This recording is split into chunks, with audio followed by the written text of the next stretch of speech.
بسم اللہ الرحمن الرحیم۔ السلام علیکم ناظرین، کیسے ہو آپ؟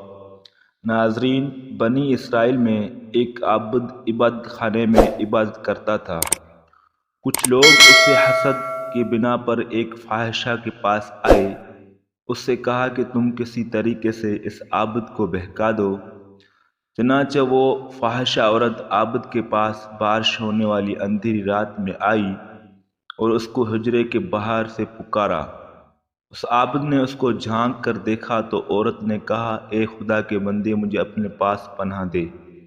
اس عابد نے اس کی پرواہ نہ کی اور نماز میں مشغول ہو گیا، اور وہ عورت بار بار پکار کر پناہ کی درخواست کرتی رہی۔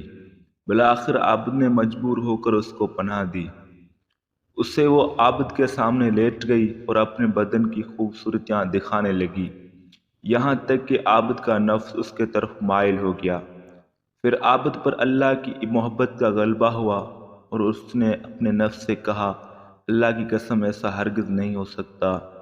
چنانچہ اس نے اپنے نفس کو سزا دینے کے لیے اسی آگ پر کتنا صبر ہے اپنی انگلی چراغ پر رکھی، حتیٰ کہ وہ جل گئی۔ پھر وہ دوبارہ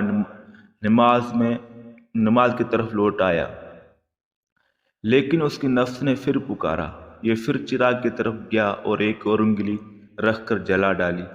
پھر اس طرح سے اس کا نفس اس کی خواہش کرتا رہا اور وہ چراغ کی طرف لوٹتا رہا، حتیٰ کہ اس نے اپنی ساری انگلیاں جلا ڈالی، مگر اس فحاشہ کی طرف مائل نہ ہوا۔ اس عورت نے جب اس نوجوان کی نفس کشی اور خوف خدا کو دیکھا تو اس عورت نے ایک چیخ ماری اور مر گئی۔